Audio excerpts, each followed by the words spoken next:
welcome to another episode of Blunt Talk Sports Podcast. I'm your host, Anthony Wright, coming to you from the beautiful and fall-like confines of Atlantic City, New Jersey. Wherever you may be watching or listening, I thank you as always. Like, share, and subscribe. It helps the channel. You can check the Blunt Talk Sports Podcast not only here on YouTube, but on Apple Podcasts, Spotify, Substack, Patreon, Trovo, and as well as on Podbean. Happy to be here with you guys on this beautiful October 18th, 2025. We're going to recap the Thursday night football game between the Bengals and Steelers, which was pretty much titled the Icy Hot Bowl. Definitely a great game.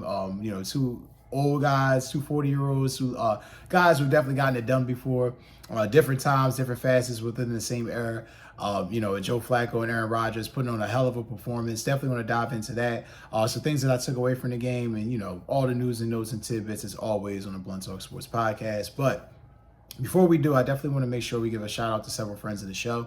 If you guys follow the show, as always, you're plugged in most of the time, definitely check out StubHub and Viagogo, the number 1 and number 2 leading resellers for live event shows and concerts. Whether you guys are looking to get out to, ball games, concerts, festivals, venues, whatever it may be, I implore you guys to check out StubHub and Viagogo. Like I said, you guys will see here on the screen, ton of events to fill up the rest of your fall, the festival season, especially before it gets real cold and that bitter cold starts to hit in. So definitely make sure you make time with family, friends, and loved ones. And for my avid gamers out there, for my guys out there that are big PlayStation gamers like myself, definitely don't be afraid to check the description box for the link for this video, whether a link to the PlayStation Direct, if you're looking for consoles, controllers, accessories, anything that you may need to enhance your PlayStation experience, I implore you to check it out. Sony PlayStation, more than a game. All right, guys, so diving into the Icy Hot Bowl, Thursday night football recap, Steelers versus Bengals. First of all, I don't like to toot my own horn. I don't like to brag, but I fucking told y'all so. If you guys check the shorts or the preview video that I did for this game, I said that the Cincinnati Bengals were going to win in an upset. There's a lot of things that were going to have to take place for the Bengals to win this game. Those things took place. So before I dive into it, though, just my opinion I want to give here real quick.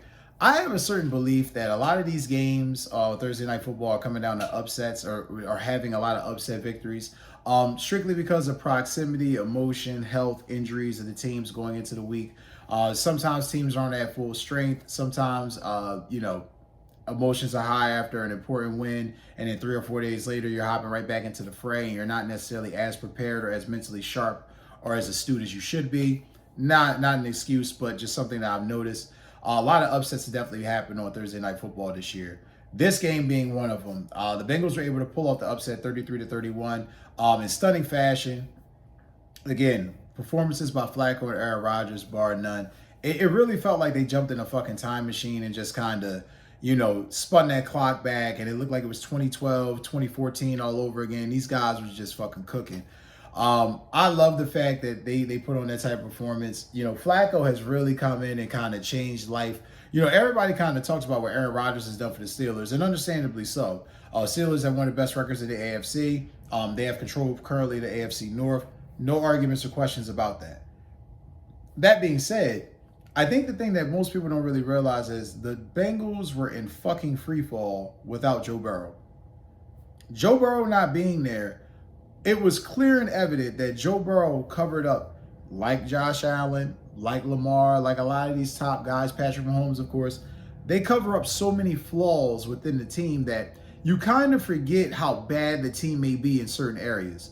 Jake Browning clearly is not a starting NFL quarterback, not even a quality backup at this point. That being said, that's why the trade acquisition for Joe Flacco was so important. Ironically, Mike Tomlin made the comment about how stupid the Browns front office was for, bringing Joe Flacco, trading him within the division, and you don't really see this a lot. So when this happens, it's definitely noticeable. This is one of those situations where, Mike Tomlin could definitely say, told you so. Veteran guy with those wide receivers. And then the game that Jamar Chase had. I mean, my God, this man has just been playing on another level the past few years. Let's just go into it. 16 receptions, 161 yards on 23 targets. Yards at the catch was 89. So it just shows you how insane Jamar Chase has been playing, the level he's played at. Triple Crown winner last year, got the big contract this year, continuing to prove with quality quarterback play, he could definitely continue to put up these numbers. T. Higgins was not to be outdone. 6 receptions, 96 yards, and a touchdown. These guys being healthy, Andre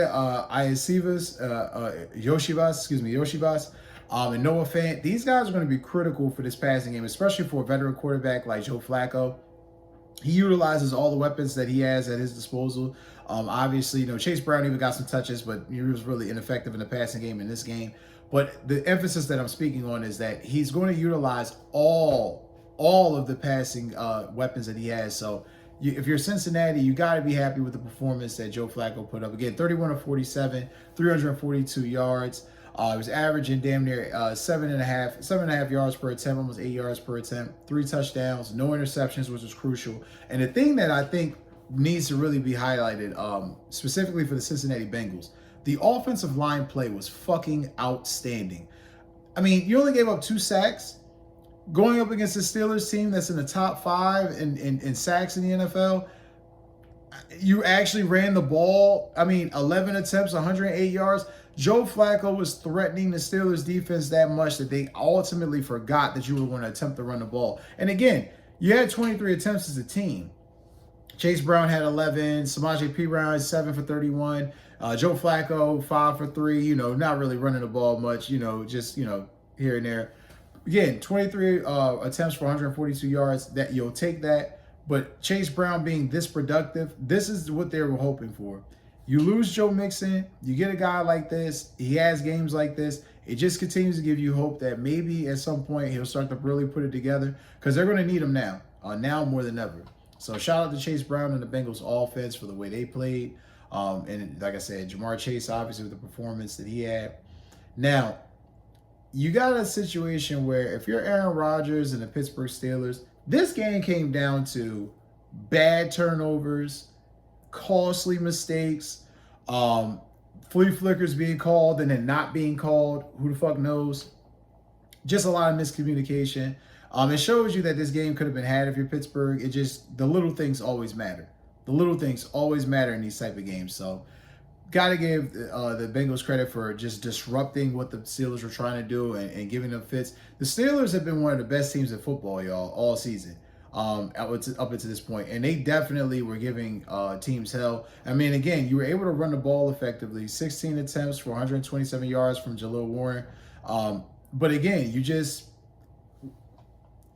it's weird because when you're looking at this game, Freiermuth goes off 111 yards. DK Metcalf only had 50 yards on 3 receptions. Jonnu Smith had some touches. Jaleel Warren. The ball diversification was there for Pittsburgh. You had no arguments there. You ultimately felt, though, like outside of Freiermuth giving you the 2 touchdowns, Darnell Washington and Jonnu Smith, it's really been the tight ends that's really been feeding this offense this year. Veteran quarterback, obviously going to rely on the safety blankets in front of him. But the receiving core was definitely not the problem. The turnovers were. That DK Metcalf interception was horrible. Didn't really help with the way that happened, how that played out. And you just think you can't turn over the ball when you're playing a team that's 5th in the league in the interceptions. For all the woes that the Cincinnati Bengals defense has had, they damn sure have been, getting turnovers this year. So just a bad game by Pittsburgh. Again, not the end of the world. Looking at it right now, looking at the division standings, you're 3. Like I said, if you're Pittsburgh, you're 4-2. Technically, nobody is put away yet. You would have had a 3-game lead, a solid 3-game lead had you won this game. You don't now. But again, the Bengals were the only team that have beaten you so far within the division. So you're 1-1. A lot of things to play for. But if we're going to talk about real issues for the Steelers, we must address the fact that Jalen Ramsey has shown again this risque, take chance, piratey type of fucking cornerback play that he's playing. It's not effective. I know Jamar Chase is a beast. I know T. Higgins is a beast. We all know that these guys are going to get their yards and cook you no matter what. So for the performance that he had, to have given up the plays that he was giving up, it was almost it was a great reminder of why he got traded from the Rams after the Super Bowl and went to Miami and then got traded again. Maybe the Miami thing was Tua. Maybe he was just the direction of the team. I don't know. But teams don't pay you and then in a year get rid of you if they really feel like you're not somebody that they could trust or rely on. Jalen Ramsey's played like shit for a couple years now. He's gotten away with it. He had a great game-saving hit against the Jets earlier this year. He's definitely shown up in spots for this team. But that game Thursday night showed you why he's definitely not one of the top corners of football anymore. And it's something you're going to pay attention to, Pittsburgh, because you're going to go up against Jamar Chase again. You're going to go up against other elite wide receivers. So how he performs will ultimately be the true test.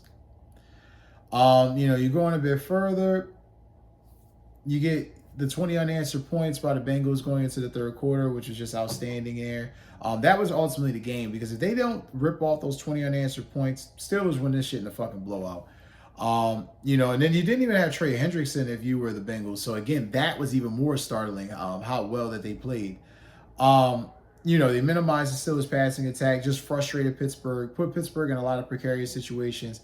Got to give the Bengals credit. They did everything that they were supposed to win this game. And also makes you feel, too, ask the question, are the Steelers really true contenders yet? Division games happen. I mean, hell, the Philadelphia Eagles lost to the New York Giants. But sometimes how you play, when you play, where you play, it all plays a factor. So something to kind of think about going forward. Looking at the next 4 games for the Steelers, it's definitely going to be some trying times. Green Bay, Indianapolis, Los Angeles Chargers, and then you play the Bengals again. So they're definitely going to get tested within this stretch run. So it's going to be very interesting to see.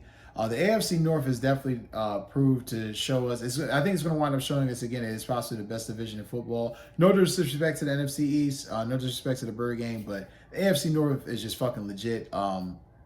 Just the type of football and the brand of football they play. It's got to give them credit there. The Bengals, again, give them credit too for salvaging their season up until this point. They're still giving themselves a fighting chance, a small modicum, of hope to possibly make the playoffs, or until, Joe Burrow obviously can return back from injury. But their next 4 games are going to be kind of soft, but kind of in a situation where they might be able to position themselves to really be back in the fray of things. For the Bengals, they got the Jets, Bears, Steelers, and Patriots coming up. All winnable games. None of those games are really insurmountable, so got to give the Bengals a lot of credit. Flacco continues to play like this. That offensive line continues to hold up for him. This Cincinnati team is going to be dangerous. And then they get They